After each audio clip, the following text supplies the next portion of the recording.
What's up, everybody? I'm Blessed and Free. Welcome back to another episode of DOC TV. So in this episode, I want to do an interview for you guys. And the reason why I want to do it is because I think everybody needs to know what goes on in the Florida Jitt camps. The Jitt camps are 24 years old and under. That's what you go to if you're that age. When you pass that age, that's when you're going to be transferred to an adult camp. So my guest here has been to Jitt camp. So why don't you tell them what's your name and where you're from? Hey guys, my name's Adam Wicks. I'm originally from Chicago, Illinois. Been in the Bradenton, Sarasota area of Florida since I was about 12 years old. Okay. So you did your time in Florida? Did my time in Florida, yeah. All right. And so what led you to prison? Like, take me back a little bit. All right. Taking it back, what originally took me to prison, I was about 16 years old, still in high school. Okay. Just not living the greatest, honestly. There was drugs involved at the time, Xanax, coke, drinking, stuff that we all did in high school. But I guess being the person I am, I always took it to another level. Right. So I got in some trouble, broke into a house a few times, the same house, like an idiot. I just took those drugs and felt like I was invincible, and it led to burglary charges, armed burglary charges at the age of 16, 17, and getting tried as an adult. Wow. And so real quick, the armed burglary charge in Florida, that's considered a PBL, so that's punishable by life. So I take it they gave, how much time did you end up doing? They dropped that down? Or? Yeah, originally I was looking at 10 years because, as you said, that carries a 10 minimum mandatory with a PBL sentence. But I was given 4 years on the Youthful Offender Act. If you guys don't know what that is, the Youthful Offender Act is where if you're someone that's under the age of 18 that hasn't been in trouble, they try and give you the leeway of giving you a cap, which is a certain amount of time they can give you, which under Ohio is 6 years. So you max, they can only give you 6 years. Correct. So in a sense, you kind of got blessed because if not, they could have gave you 10 or better. You know what I mean? Exactly. So, but you weren't kind of blessed too because nobody wants to go to Jitt camp, and the reason why is you're gonna find out right now. So when you got arrested, how long did you spend in county waiting on that? When I first got arrested, I was in the county jail for about 90 days, and the setting there, this is county jail where there's only adults, so there's a specific pod for juveniles, and because of lack of staff and stuff, we're pretty much in a cell, all day long. They just keep us in there, so it was a rough environment. But after about 90 days, I went in there with a bond set at $300,000. So you were in there. I was in there. Got a bond reduction, got it down to 50 grand, was able to bond out. Okay. Spent about 5 months on the street. Got sentenced from the street. Oh, okay. Went back. So when I went back, I hadn't had a lot of jail time under my belt, so I was a little green. Right. So fresh in the system. Fresh in the system. So I had to catch on quick. Yes. That's for sure. So how was it rough when you got sentenced from the street and went in? How long were you in jail before they came and got you for prison? I was in there for about 30 days, and and that's one thing. People think they know how the court system works. I had an agreement with my attorney before I got sentenced that day, of a 2-year sentence split with 2 years probation with boot camp eligibility, which meant as soon as the bed would have opened, I would have went to boot camp, did 6 months, and got to do the rest of my time on probation. Walked into court that day thinking that's what I was getting. Victim came to court, victim impact statement. Next thing you know, the judge was like, I won't accept that plea, and I got 4 years right then and there. Yeah, that just kind of took me by surprise. Yeah, that's crazy, and they do that a lot, ladies and gentlemen. I mean, if you don't know, your public defender, public pretender, whatever you want to call it, will tell you one thing, but then when you go up to take that plea at the stand, shit can change real quick. And as you can see, it happened to him. So when you got the 4 years, what was your mindset like after that little situation went down? I was heartbroken. I will not even bullshit you. I mean, people can act like it doesn't hurt them when it happens, but it hurt me to the core. Yeah. I didn't know what to think. I was in the back of a bus, secluded by myself because I was a juvenile. It's crazy. I remember riding on the bus ride back, Tupac Changes playing, and it was going through my head. So it was just, it was surreal for sure. Yeah. Walked in there thinking I'm getting one thing and get blindsided with double the time. Right. So I'm sure when you were in county jail, were people telling you like, oh man, you're going to Jitt camp? Yeah, because the way they do it there, so as soon as I received a prison sentence, they took me out of the juvenile pod at 17 and put me in general population with the adults. Right, because you were sentenced. Right. So once that happened, people put me on pretty quick about what I was about to go through. I had heard a couple stories, but I was a little wilder when I was younger. I already had some fights under my belt in the pod and stuff like that. Yeah. So I thought, I was going to be okay, or at least I could handle what was coming, but I didn't know what was coming was as intense as what was coming. So yeah. So how long were you there before they told you to roll it up? You're going. It was about 3 to 4 weeks, I'd say. 3-4 weeks. Told me to roll it up. You know how it is early in the morning. And they come get you, and it's off to the CFRC. So so it was CFRC you went to. Okay. So let's just talk about like your first 2 weeks when you got there, and they hand you that red hat. I remember right when I got there. So you get there, you come in, and it's a barber, a bunch of stools. You've got officers running around like crazy, slapping people, fucking kicking them, throwing their food. You're getting your head scalped. You're shaving till you're bleeding, taking a picture, all in a matter of 2 hours. So it kind of shell shocks you. But and of course, I was one of the lucky ones that got the shit slapped out of me in intake. So that was great. But it hit real fast. They come, they do all this stuff. They hand me a red hat. They bring us out to bring us to H dorm, which is hotel dorm. Yeah. They start teaching us marching instructions. So what happened when you walked into hotel dorm? Because I know, like, some people have stories of going through hell. Did you kind of just breeze in easy? No, I know. We marched up to hotel dorm, okay. And you're not supposed to talk. You're not supposed to be saying anything. You're supposed to be fucking marching. That's it. And as I got up to hotel dorm, I could hear somebody in the window yelling, "Hey, Wicks, Wicks, Wicks." So I'm like, okay, I know somebody in there. Yeah. Me, of course, I go to respond. Next thing I know, I got the whole squad doing physical training. They're all telling me they're going to beat my ass as soon as I get in the dorm. So, yeah, it was a nerve-wracking first day. But as far as hotel dorm, the first 2 weeks, we're pretty much locked in there, locked in our cells. There's not much freedom, about an hour of day room time a day. So there wasn't too much going on, except I'd say it was my third day in prison. There was some gang stuff going on. We were in the chow hall. You could feel the tension. You know how it is when something's about to go down. Yeah. And all of a sudden you just hear pop, and the dude got hit with a lock right in the side of his head while we're eating chow. And dude, you just literally seen half his ear hanging off. They bring him to medical, throw some stitches on it, and send you about your way. And that was it. So yeah, that's crazy. Seeing that within my first couple days was a little wild. Yeah. So how long were you in hotel dorm at CFRC? That was probably another 3 weeks to a month. Okay. Waiting for the processing period. So how was like the gang stuff there? Was anyone trying to put down? Was anybody trying to get you in? Yeah.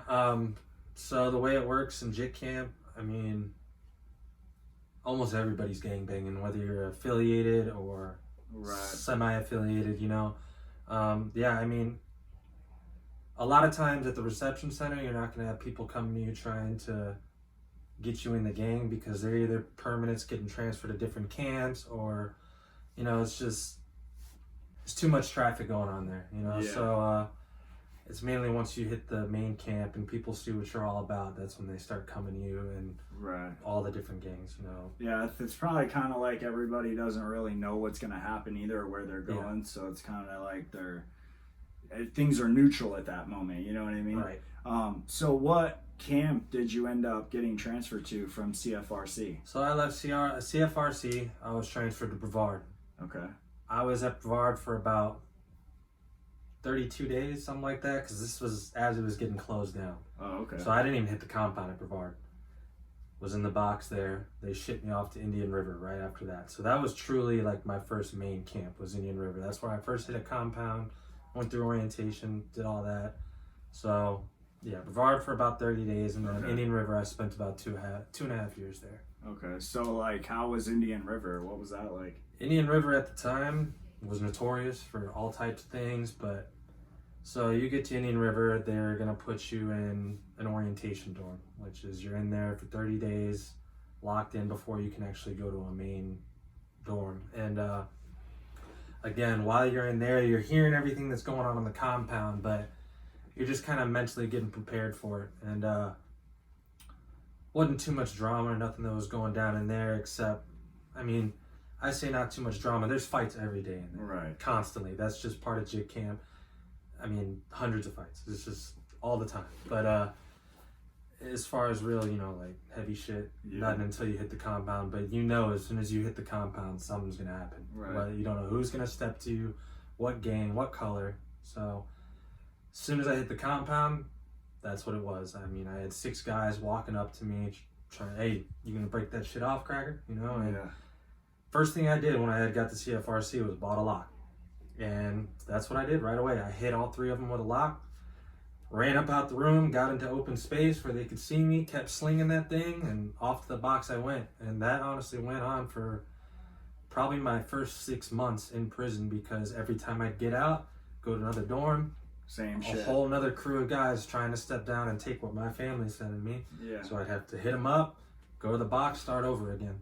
And then so do you think that happens to, like, does that happen to everybody that goes there? Or do you think, like, when you're, so, like, but do white people have it harder in those Absolutely. places? Absolutely. Because I always hear, like, especially in adult camps, like, there's always, like, what kind of white people kind of get a bad name sometimes, because there's so many soft kids that go to prison and they end up doing what he just talked about, and they end up paying somebody, breaking it off, getting extorted, one or the other. So it was at Indian River. Did you notice that was happening more to white boys? Yeah, off top. I mean, for sure, white people are targets, and I mean, it's their mentality. I mean, I say their mentality. It's a prisoner's mentality that's trying to extort someone. Yeah. You know, they know white people is softer, or they've got the family support, so they know there's money coming in, or just they pay attention to certain things, and you know they know who to pick on and who to prey on. Yeah, they're watching shit at all times. They're peeping game always. So so basically your first 6 months, you would go into a dorm, guys would come up, try to either extort you or take your shit, and you'd have to fire them up and then go to confinement. And that went on in and out for like 6 months. Yeah, about 5.5 months before I finally got to a dorm, and they knew, hey, this white boy right here is gonna hit you with something. Let's chill. And it got easier after that. Once I finally got settled into a good dorm, I was able to, you know, I didn't try to build no crazy reputation, but I was able to live and do my time. You know? So. But and that's why I think it's like so violent in there, because a lot of people go and they're trying to make a name. They want their name to ring bells, and you know, some people just want to go do their time and not get into all that crazy shit. And I think it gets confused a lot, like especially in Jitt camps, that everybody there is rocking out, living like that. And you may be living like that, but you're not doing stuff every day that's crazy shit. Like, you have to find a routine to get into. Exactly. To do your time and make the shit go by. Because if not, you're going to go crazy. You're going to be miserable. Or you're just going to get so caught up into other things that are going on in prison that you're just going to slip down into that. And it can lead to more time. It can lead to all types of things. But so then after the 5 or 6 months was up, when you kind of fell into that routine, how long, you said you were at Indian River 2 years? I think, now that I think about it, it was about 18 months, I think. I did longer at Lancaster. So did you see a lot of stuff going down there? I mean, at Indian River, so like I said, I mean, it doesn't matter who you are, because I've seen the biggest guys break it off in prison. I've seen some of the littlest guys just have the most heart. So everyone's getting it. It doesn't matter what it is. Just the mentality that's in there, you know, the fighting is all the time. You know, like you get assigned a job to a kitchen. Okay? Right. So you're not going to just go work that job. You're going to that job and you're fighting everyone in the kitchen just so they can see where you're at. It's just what they do. I don't know if it's fun to them, but so there's a lot of fighting that gets involved. But the other stuff, I mean, Indian River at the time was pretty wild. So it started off a lot of just locks in the sock, lock on a belt, gang wars, extortion. So, you know, I had seen multiple times guys getting hit with the locks, but when it really got crazy was, I'd say, towards the end of 2013, and we were one of the main reasons why they took razors out of the state of Florida prisons. I don't know if you guys knew, there used to be razors where we could shave. Yeah. Now there's none of that, and that's because we really started getting wild with people getting cut, and I've seen multiple people because of gangs or because of punks, whatever it may be, they're getting their faces cut wide open to where you're seeing their teeth, their jawline, everything, and you don't want to go home with a scar like that. Yeah, no, that's crazy. I heard about that too. So when they were hitting people up with the razor blades, did anyone try to hit you up with one? Or no, a lot of the razor blade stuff, it seemed to be more gang related. Yeah. So you were neutron. I was pretty much neutron. I was affiliated with a skinhead group, but I wasn't like you weren't in that group carrying those beliefs. Because I knew when I went home I wasn't gonna have the same mentality as they did. So, and I really learned what it was. All the gangs in there, you've seen it. Yeah. I have to call someone my brother, but really all they want to do is eat my food and be my friend because I have something. And it's just a mind fuck is what it is. So it's really that finesse. Everything's finesse. Everybody's always trying to finesse. Everyone's got a finesse game. It's better just finding, one or two people that you're cool with and that is going to rock with you and going like that. Yeah. So when you say the skinhead, how did that like come about? Were you kind of just gravitated because that was like your race and you weren't like gang banging blood and Crip and all that? It was that, and I had a lot of, white friends that were within, the Unforgiven, whatever they call it. So it was just, I was more affiliated with them because a lot of my friends were in it and because I didn't want to get involved with other stuff. And I used it to my advantage because when I finally got to Lancaster, that was known as Clancaster at the time. Skinheads were running the camp. They had the most face. They could get anything they wanted on the compound, any job they wanted. So kind of use it to my advantage to just, be able to move freely. Smooth sailing. Yeah, smooth sailing pretty much. All right. So when you got to Lancaster, what was the craziest thing? How was Lancaster compared to Indian River? Well, the biggest difference is you're going from a camp that's got 6 dorms with 30 people in it to now a camp with 1,500 plus people. So that was a big difference, Yeah. Lancaster was one of the biggest compounds in the state of Florida. So you go from that to now double the craziness. But Lancaster, when I got there, it was easier, I'll say that, because I had already had a little bit of a reputation built up. People from Indian River were at Lancaster, right, so got shipped away. I didn't have to go through a lot of the shit some of the new people that did coming through. But as far as the violence, it was way harder there. Anyone that knows anything about the Jitt camps, they've heard the horror stories, but I mean, you have your TOHs, which is, they call it test of heart. Everyone's going to get it when you come to a Jitt camp, but someone could test you right now and send 3 guys at you to whoop your ass. If you fight back and hold it down, that should be it. But it goes a lot farther. I mean, I've seen guys that they were trying to get break off that had broomsticks put in their ass and insides were messed up, had to get shipped outside medical. Yeah. I saw people get their faces cut wide the fuck open from razors, locks, just everything you think of. That kind of covers all of it. Yeah, I mean, it was a lot of violence, but that violence is obviously between the inmates. What did you see as far as like what the cops do to you when you're in there? Yeah, that's something I definitely should touch on because I didn't even think about that. The inmates is one thing, right? Then you got to deal with the boys in brown, which is the biggest gang there is. So, I remember my first time besides, really CFR seeing them slap me around, getting it from an officer. And you remember how it was every night before we go to bed, master roster count. You got to hold your ID and say your DOC number. Well, I made the mistake of being too tired that day, and they came and did master roster count, and I was knocked out. And I just woke up to a boot in the face and getting the shit kicked out of me by 3 officers. And that's never fun. But, yeah, definitely. You have to watch how you move in there, too, because especially in the Jitt camps, I mean, the officers are sometimes worse than the inmates. They really can be. Because you can't do anything back to the officers. Like, no. At least if some guys jump you or TOH you, you can actually fight back. If you fight back against these officers, I mean, they will literally kick you to sleep. Kick you to sleep. Every officer on the compound's coming when that alarm rings, and you're getting a kick or a punch from at least every officer. Yeah, that's for sure. Yeah. So when you were at Lancaster, how long were you at that camp for? Lancaster, I was at for about 2.5 years. It would have been from the time I turned 19, so sometime in 2012. I was there through 2014. Okay. And where did you go? Did you leave Lancaster? I ended up leaving Lancaster after the 2.5 years and going to Lake City work release. I did that for a little bit. Ended up getting sent back for not completing my work assignment because me and the boss had got into an argument. So I pretty much bucked work. And they sent me back, but instead of sending me back to my main camp, they sent me to the closest prison that had a confinement cell, which was Columbia Annex at the time.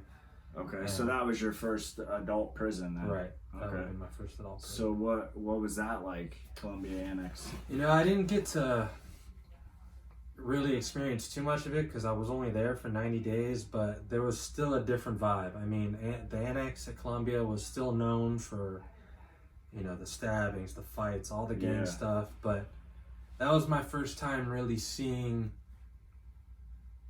I guess, the levels to this shit with the gays in prison and stuff. Because I was back there in the confinement cells and I can hear these guys arguing over another man's ass. And you're just kind of like, what the fuck? You're kind of blown away. We had a couple of them in Jitt camp, but it wasn't that serious. But once you get to an adult camp and see it, and you're like, wow, this shit's real.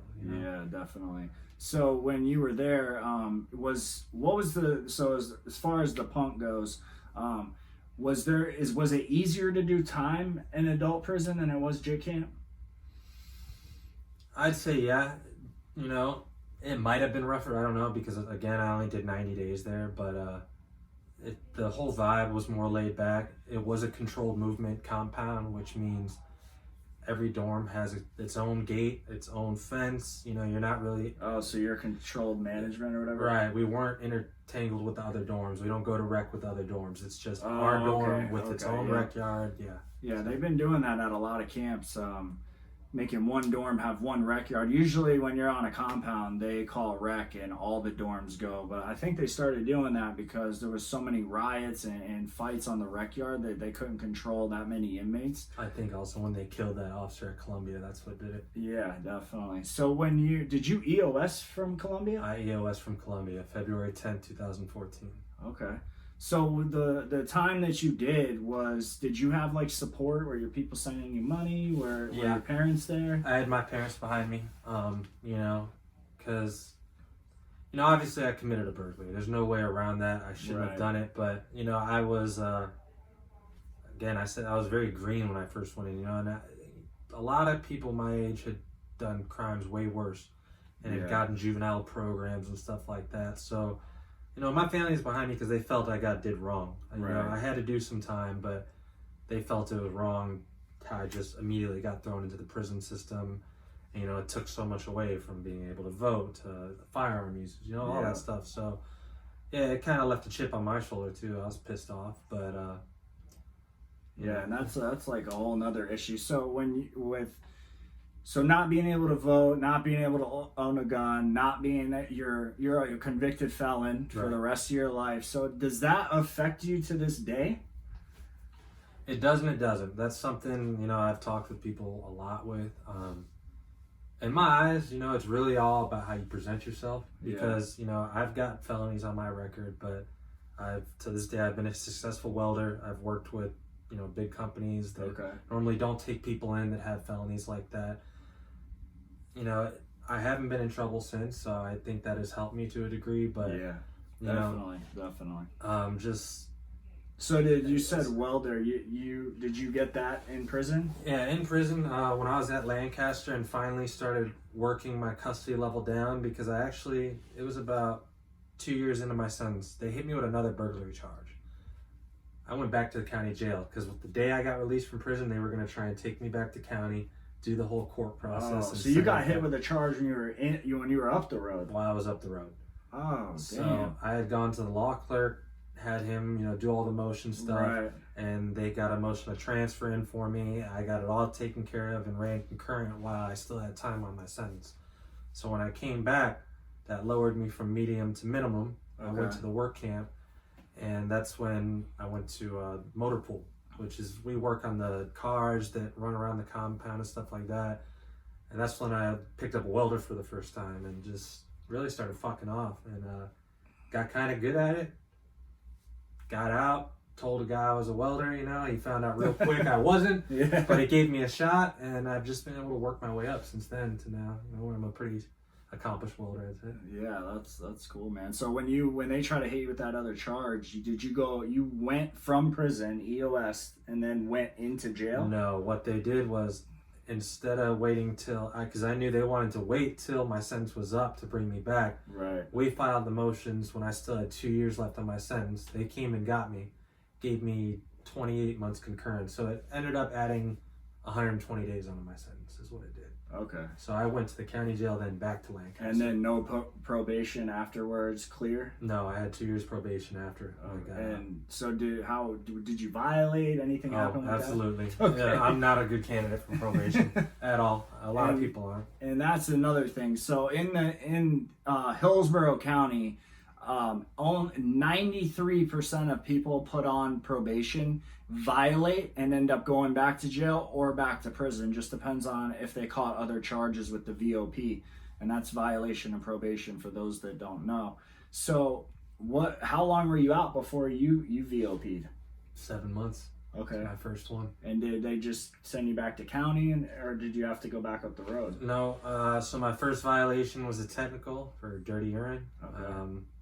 For pot. Okay. My Crazy. PO wanted to send me to rehab for it, which ultimately he did.